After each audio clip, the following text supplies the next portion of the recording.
Hey, I wanted to talk to you about your videos about autism and Asperger's, and just autism and Asperger's in general. I've heard lots of mention of it, and even my brother has been diagnosed with Asperger's. And I have other friends whose brother has been diagnosed with Asperger's, and I have other friends who sort of think themselves that they might have it. To me, though, I sort of was interested in what you said about it being a myth. That seems to make sense to me. The more I find out about the world, and the more I find out about how society works, and the more I find out, the more perspective I gain about the way that kids grow up, so early on in life. We're put in a school and we're told to do this and that, and you mentioned neurotypical. Well, the first thing that we notice and call atypical, so to speak, is when a kid's not taking to that kind of lifestyle. Oh, we put you in a school. Why aren't you interested in doing the work? Why aren't you playing with the other kids? Why aren't you this and that? Why don't you like history class? To me, there are various reasons why you might not want to do all of those things. It's possible not to want to do those things because you don't have what it takes, to do those things, to enjoy it, to see the point in it. But it's also possible that just the opposite is true, that you see too clearly what is going on. Too clearly do you see that it's a little bit strange that as such a young kid, a kid is put in school and made to do these things, and the things don't make any sense yet to the kid. You're learning how to do this math problem with numbers, and you don't know why you would ever want to do that. No one ever tells you why. It never really feels like you're doing something that makes sense. When you learn about history, you learn about kings and time periods and eras and wars, and it really doesn't make any sense. And I'll tell you, now that I'm out of school, now that I'm sort of learning on my own, I spend a lot of time learning on Wikipedia and just sort of reading on my own, and things make a lot of sense. There's a way when you're learning on your own, you just figure out what's going on. But when you're growing up and people are telling you things and they're trying to get you to respond a certain way to what they tell you and to do certain things and participate in society in certain ways, it's very possible for you to just cooperate. Some people just cooperate, and I think they just don't get diagnosed with anything.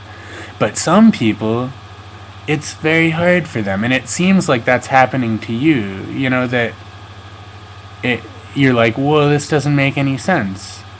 I can really identify with that, and I don't think that I don't see it as a disorder. I see it as an understanding. Like, some people aren't used to things making sense in the way that you might be used to things making sense. You read certain things and they click in a certain way. You think about certain things and they click in a certain way. And then you go to school and you have to interact with people in a certain way, and it doesn't make sense in that way. Other people just do it because they're told. But you see it and it feels like it should make more sense than that. You must be missing something.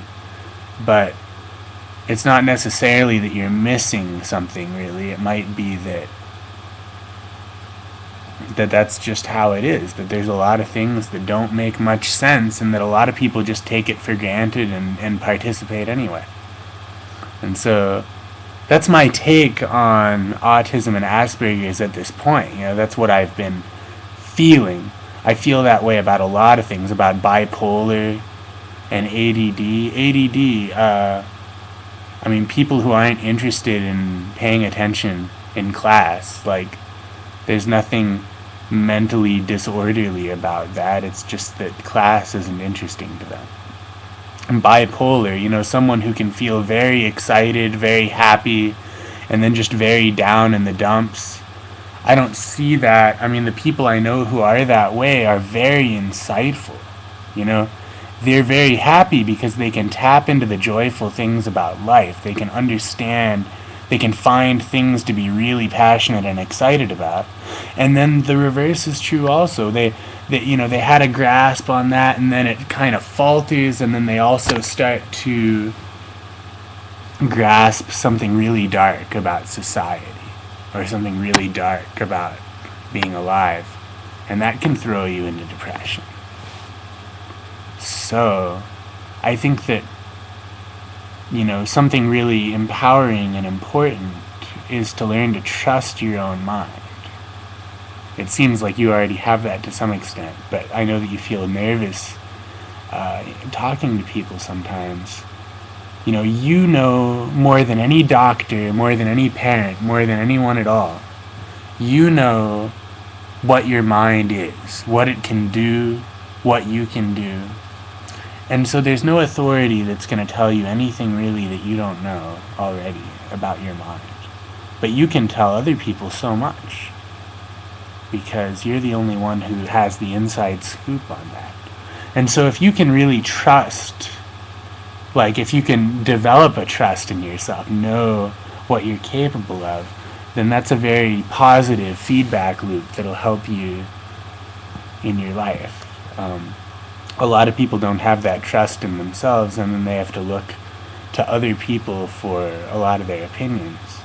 So that's one of the nicest things, I think, is if you can really be able to look to yourself for opinions, because you understand what's going on with your mind and you value that.